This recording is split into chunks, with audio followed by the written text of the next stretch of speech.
Hey guys, welcome back to FPL Fran. Today's video is actually going to be the midfielders cheat sheet. This is recorded right after the Community Shield game, so Arsenal have fortunately just won over City in penalties. We saw Havertz actually start up in place of Jesus, so that's going to have a huge impact on the cheat sheet. And we also got to see how they played around in the second half. Havertz dropping back into the left side mid position, Trossard coming on for Martinelli, things that we've seen in the past. As far as the actual cheat sheet itself, starting from the budget players, we have Nakamba and Anderson.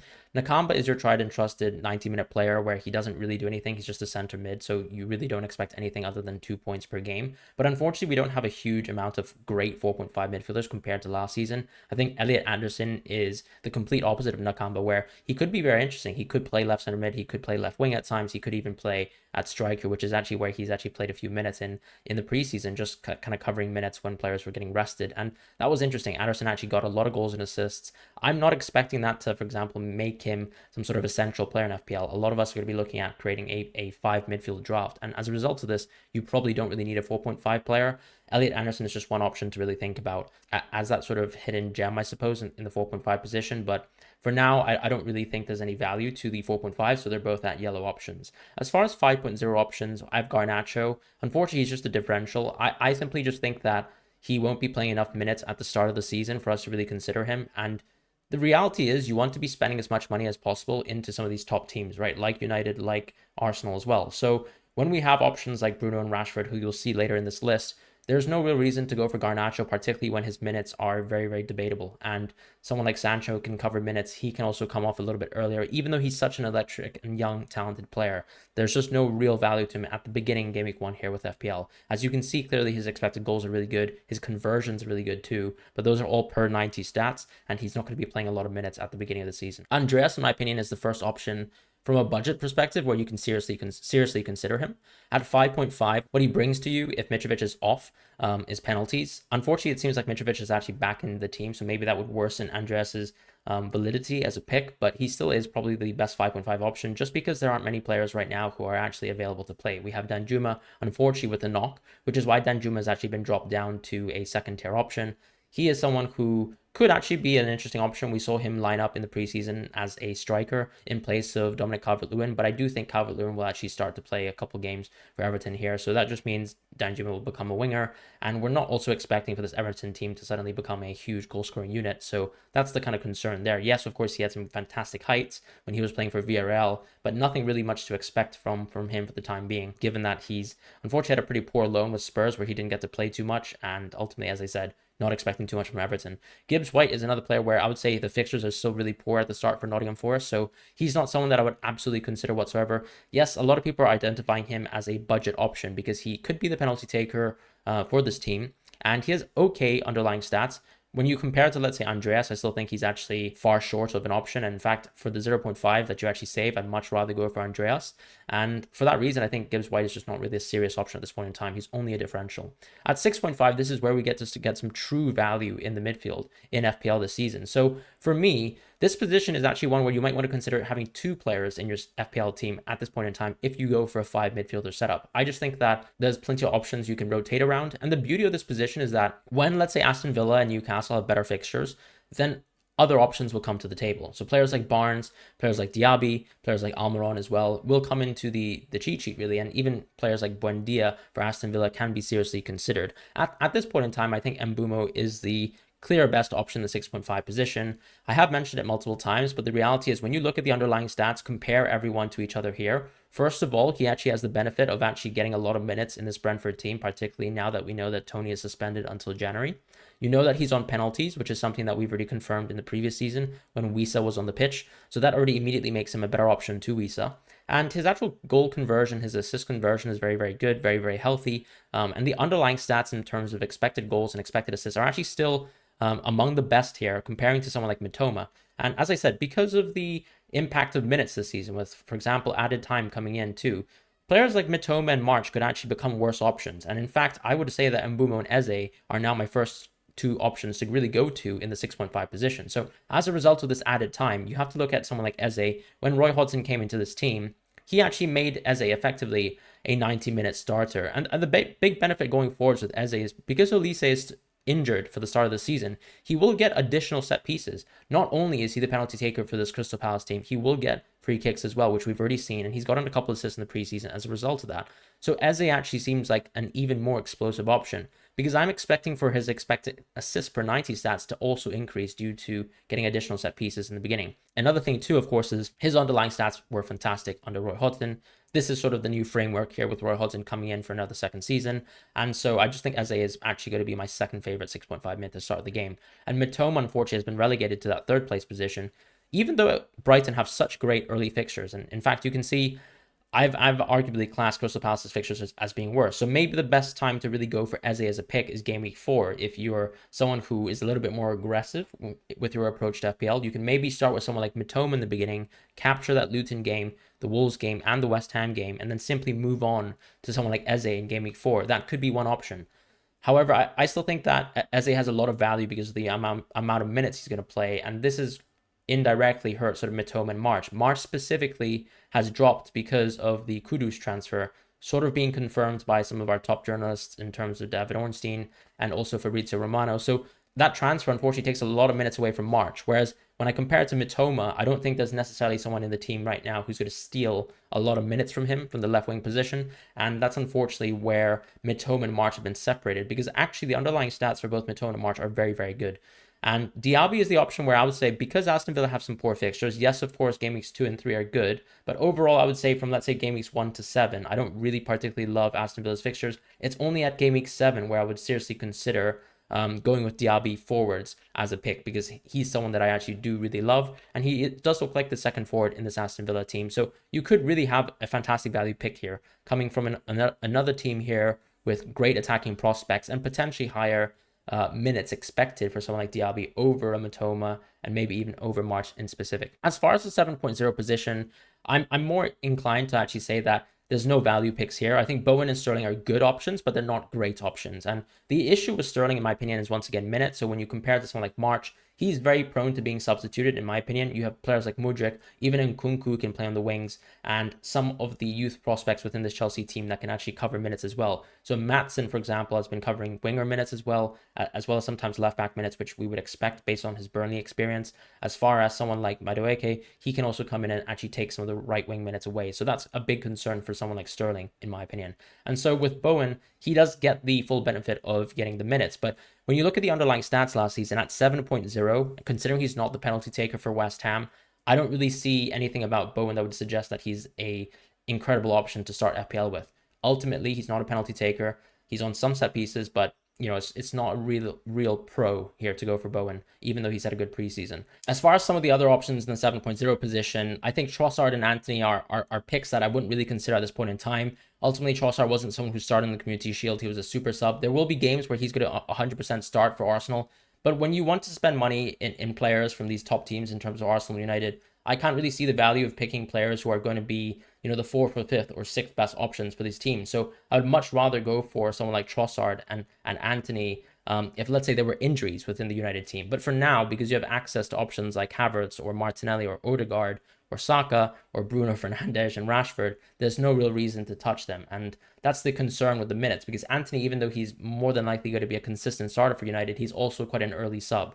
So that makes a huge gulf in terms of the overall impact that he has compared to Rashford or Fernandes, who will likely be 90 plus minute players. As far as 7.5 options, I think Maddison and Havertz are clearly the two best options. The biggest thing with Maddison is that he'll get a lot of minutes in the Spurs structure. He's going to be one of the creative players. He is on set pieces as well. He's had a good preseason so far, particularly in terms of getting assists, and arguably he's playing for a better team now, right? So sometimes you'd expect for these players and their underlying stats to actually improve when they're actually in a better team situation. And this is what Maddison is sort of benefiting from at this point in time. So I do like Maddison as a pick. The only thing I would say about Spurs is I am a little bit concerned about what's going on with the Harry Kane situation. I'd probably still steer clear of someone like Maddison, because I think there's a lot more value, unfortunately, in the 6.5 positions for now, and even someone just below him in terms of Havertz. I actually think Havertz is the best 7.5 mid for now. Personally, in my opinion, now that Jesus is injured for, let's say, 1 or 2 game weeks, the big thing here is, can you make a punt towards going for Havertz and start the season with him?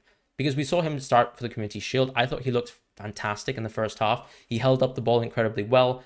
was able to actually get into great attacking positions, was able to use his sort of deft touches to actually get shots on target. So, whilst we laughed, for example, at the Mount miss in the preseason game, Havertz actually got a great shot off on target. The concern with Havertz, I suppose, is always going to be, are there situations where he doesn't start the game and he actually finds himself on the bench? Because when you look at today's game, he didn't really necessarily start in the left center mid position, right? Instead, he started in the center forward position. So maybe, is there a way that Arteta could actually find him on the bench at times? I think he actually shows that he's incredibly versatile and flexible, particularly within the central positions, whether it's sort of left center mid or playing center forward. Those are the kind of positions that you'd expect him to continue to play for this Arsenal team. And I think the added benefit of maybe having 1 or 2 game weeks of this sort of punt in the center forward experiment with Havertz is a huge pro to sort of going for an early Havertz punt. And that's why I think he's my favorite 7.5 option. Yes, Havertz is historically a very poor Premier League player. He's actually been a subpar finisher. But one thing I always like to say is when you're moving in from, let's say, such a poor attack like Chelsea last season to now a very strong attack in Arsenal, you could probably still miss a lot of chances and still be a good option. And a great example of that is someone like Gabriel Jesus. So I think that's why Havertz is a good punt, particularly because his price point is very, very endearing. As far as Foden, unfortunately, once again, seeing him on the bench just sort of gives me a little bit of cold feet because, look, ultimately you want someone at 7.5 to be a consistent starting option. And particularly in the case of Foden, his underlying stats aren't going to be great depending on the role he plays. Sometimes he could play in the center mid. That could actually lead to more creative roles and maybe less, for example, expected goals. He's in the past played in the false 9 position. He's played at right wing. I think the concern is that if he moves into a midfield position, he doesn't necessarily have the tools, I guess, from a positional standpoint to create so many goal scoring impacts. But of course, he's going to be fantastic in terms of being a ball carrier, in terms of sometimes, for example, learning how to slow down the game, as Pep would say, and provide a lot within the midfield position. But if you look at Gundogan's underlying stats, yes, Gundogan's finishing was fantastic and he usually got a lot of points in FPL, but the underlying stats weren't particularly great. And Foden isn't someone who always overperforms. Last season was a clear case of that, but if you go back in time, not necessarily the case. So I think Foden is just a point of concern for me. I would not say he's a top tier option for now, but I can understand people wanting to punt, particularly if we get some deadline news on Friday. So if you get the news that Foden starts, I can understand the want to punt on him, but you need to know as well there's going to be a point of concern with, let's say, future games without having the leaks and information around that he could actually come off the bench, which is something that we've seen time and time again before. With Grealish, I have to say, considering he's a City player, considering he's playing for one of the best attacks in the world, his underlying stats are very, very poor. And his conversion isn't something crazy where you're saying he's one of the clear overperformers in the league, like an Odegaard, like a Martinelli, for example, in the midfield position. So for that reason alone, I don't really prefer Grealish as an option, even though I do expect him to have more minutes than Foden. I just think Foden is someone who we would say actually gets into better goal scoring positions, and we can see that with the expected goals per 90 when you compare the two. As far as Martinelli, he's a clear overperformer from last year, but I think that's overperformance that we can actually expect to happen again because we've seen that historically with Martinelli. Another thing I would say is because Havertz has sort of emerged as a better option, in my opinion, at 7.5 compared to a Martinelli at 8. I do think Martinelli has actually become that sort of last man standing with his Arsenal team, where I would say he's actually the 4th favorite midfield pick of mine. However, the reality is, even if you're the 4th best Arsenal midfielder, you're still a green option because of how good Arsenal have been priced this season. So for me, Martinelli is still a great pick. I can understand people having an emotional attachment to Martinelli, and of course he's a fantastic player, gets into great positions. It also depends really, I suppose, on his striker partnerships, but he's shown that he's been able to adapt to most scenarios, like let's say playing with Trossard or Jesus or even Nketiah, where a lot of people have sort of mentioned that he's specifically done poorly with. But now, of course, with Havertz, you might want to say this is another partnership that we've not seen before. Maybe Martinelli will take some time to find his groove in this space, but I would say he's simply just not an option I would consider given his price point. And there's a big gulf between Martinelli and Odegaard when you look at expected minutes, and we'll talk about that in a bit. At the 8.0 price point, Diogo Jota is another great option as well. The way he sets himself apart from a lot of the midfielders is you can see his expected goals per 90 is incredible. Unfortunately, he also seems to have the absolute worst average minutes of any of these players, so that actually really makes him fall short as an option. However, his goals assist per 90 is once again incredible. So that suggests that when Jota's on the field, that he's an extremely clinical player, that he usually overperforms. But the reality is that Liverpool has sort of moved into a landscape where there are 4 players competing for 2 positions, and there are so many other players within the midfield position this season that will play every single game, particularly with the added extra time rules that sort of maybe will improve, let's say, the prospects of a super sub, but it also improves the prospects of people who are consistently playing 90-minute matches, right? So players like Odegaard, Bruno Fernandes and Saka are going to be improved as options. And even though Jota might benefit from a little bit more time coming off the bench, he's not exactly an option that I would consider thinking about because Liverpool don't have electric games at the start. So that's why I'm a little bit switched off of Diogo Jota. When there is a time, let's say maybe if Darwin's injured, I do think he can become a prime option, but for now I won't say that. At 8.5, I think you have some incredible options, and that's why you can see that there are 3 picks here. In fact, within my own FPL team right now, I have 3 of these picks in terms of Saka, Odegaard, and Fernandes. The reality is all these players should not be priced at 8.5. I think they should be priced higher. And that's sort of what makes them have such incredible value with United and Arsenal. United was a specific team where a lot of people actually underperformed in terms of finishing, and Fernandes actually had a huge underperformance in terms of expected assists versus his real assists. And that suggests, of course, that there were a lot of players in the team that actually underperformed in terms of their finishing. You'd hope that with Rasmus Højlund and some other players stepping up this year, like an Anthony, that Fernandes can actually do better in terms of actual points because he needs these players to convert those chances. But I think given the actual set of fixtures to start, let's say 1 to 8 for United, because 1 to 6 isn't particularly great, but there are some really good home games here. I think this is a great year to sort of invest into Fernandes as an option who previously was seen as a ultra premium option when he was a penalty taker, which he still is. As far as Saka and Odegaard, Saka's a penalty taker. Odegaard was one of the best overperformers in finishing last year. I always say this, second to Kane last year in terms of just when you look absolutely at goals. And so I don't think that's going to change too much, right? Because Odegaard plays a lot of minutes. He plays much more minutes than Martinelli. He played around 400 more minutes last season. This could have even more dividends when, for example, you see a game like today in the Community Shield where Odegaard played the full match and someone like Martinelli comes off at, let's say, 70, 75 minutes. That could mean, Martinelli stays the same in terms of minutes last season, whereas Odegaard could actually create an even larger gulf in terms of the minutes played versus Martinelli. So that's a huge change, in my opinion, of how we can rate these assets. And I do think for that reason, Odegaard is better. As far as Son, I'm still not, that endeared by him. Yes, of course, we got news that he had a hernia injury last year, but I'm not really sure if that's what we need to say. We can forget about last season. And I do pay a lot of reference towards previous year's performances. When Kane was effectively carrying the team by his back, there were some players in terms of Son and Kulusevski who had a huge drop-off from the year previous.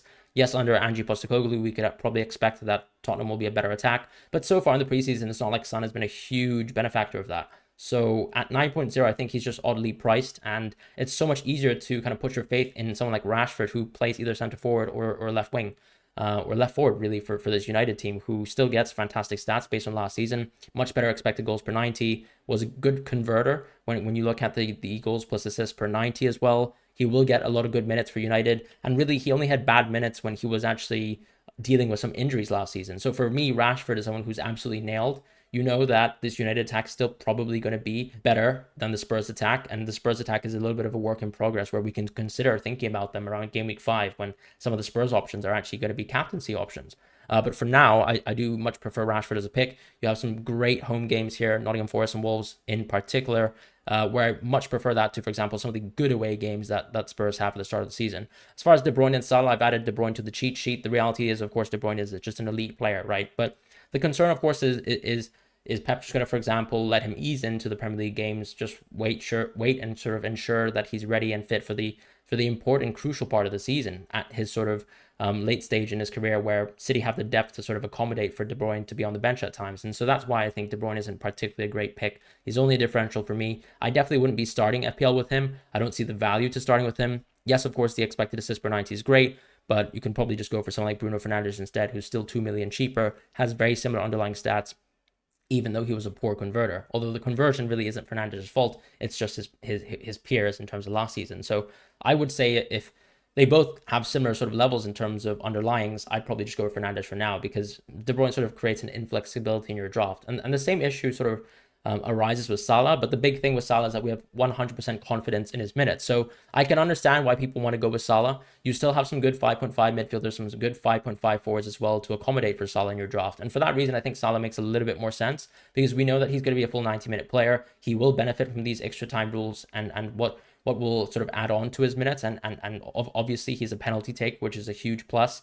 Ultimately, when you have, let's say, and you compare two premium options, you want to have that player with the XG per 90 as opposed to the XA per 90. So that's why Salah for me is still an absolute tried and trusted option and still is going to be an absolute king in terms of the midfield position. But is he essential? I would say this season he really doesn't appear to be, at least in terms of game week 1. By game week 9, or let's say 8, when that international break happens, we can come back and maybe revisit at a wildcard point, and Salah could be essential then. But for now, just given the run of fixtures that some other great teams have in terms of, let's say, Arsenal, United, or how consistent the runs are for Brentford, I actually don't think Salah is essential. So that's it for the midfielders that I would consider. This is the midfield avoid list for now. So I've added Enciso into the avoid list. Unfortunately, I think Enciso is an avoid because he's a player who we just have no guarantees of his minutes. We know that Kudus is very close to Brighton, and that probably means he can also play some minutes in the 10. He could play some minutes in the right wing position. And in reality, those are the positions that Enciso can cover for this team. So I really think that Enciso's minutes will be 100% damaged this season. His underlying stats are really good. His conversion is really good. We saw him score the goal of the season as well versus City. But that isn't enough, right? We haven't seen him play enough in the preseason, and I think Roberto De Zerbi doesn't really have plans for him to, let's say, be the starter over someone like João Pedro at the 10. You also have Lallana as well covering at times, so that sort of makes him an even worse option. Benrahma is the penalty taker for West Ham, but it kind of goes back to the situation where he's not a full 90-minute player for West Ham, and West Ham aren't even a particularly good attack, so why even invest in a player like that at the beginning of the season when you can go for someone like Mbeumo for 0.5 more, who's going to be a much better asset? I think even Gibbs White, for example, could be a better asset, who's also equally on penalties. As far as McAllister, he's a complete avoid because really his XG per 90 is completely inflated by the fact that he was the penalty taker last season. I can't see a world where he's going to take penalties away from Salah. And for that reason, even though he's going to move into a better Liverpool team when we think about the attack, I mean, Brighton actually were still the second best attack when you look at expected goals per 90 last season. So how much can McAllister's stats really improve in, let's say, a Liverpool structure where he might be playing minutes at the 10 again? However, when it comes down to it, I just don't really see the value from McAllister because he's off pens. As far as Mount and Sancho, I think these players are ones that you don't really want to consider at this point in time, just because of what I explained when talking about Trossard and Antony in the earlier sections. In fact, I would consider them as even worse options. So that's sort of my concern. Mount operating a little bit deeper at times. Yes, a similar role to Bruno spatially, but of course he's not on penalties. And then with Sancho, he could be a rotation option with Garnacho, which is not a huge plus. Richarlison, he has an asterisk over him because it really just depends on the Kane situation. I mean, based on the present information that I have, Kane just scored 4 goals in preseason game. I believe there was some sort of ultimatum set by Bayern Munich that Spurs had to respond to by Friday. It's now Sunday at the time of recording, and nothing has happened. So I'm expecting Kane to stay in the team. I'm expecting Richarlison to still be in a void. But if things change, of course, Richarlison will become effectively a great option. As far as Luis Diaz in the 7.5 position, he's in a complete avoid as well. Much less expected goals per 90 than Jota, clearly suggesting that he's someone who does a little bit more of the defensive work on the left wing, doesn't also get the benefit of centre forward minutes at times too. So that's going to have a huge impact in terms of his outputs. So for me, Luis Diaz is a complete avoid because you're ultimately still investing in a player who's going to be sharing the minutes between 3 other players effectively and doesn't have crazy underlines to make up for it, like a Darwin Nunez has, for example. So that's going to be the players to avoid for now. That covers the cheat sheet. I hope you guys enjoyed the video. It's as complex a position as it has been, but in a sense, this position has also been fundamentally defined by some template players like a Rashford, Fernandes, Saka, and Mbeumo. And maybe the only option really left is to pick your 5th midfielder. At the same time, I can completely understand someone going for a Salah draft, which would mean instead of, let's say, going for an additional Man United midfielder or Arsenal midfielder, you just go for Salah instead, and therefore go for a 5.5 midfielder as well to accommodate for that. So that's sort of the template, I would say, but there are some great picks that can emerge, particularly within Aston Villa and particularly within Newcastle, which I'm waiting to see. But that's going to be the cheat sheet. So I hope you guys have a wonderful time ahead and look forward to the forwards next.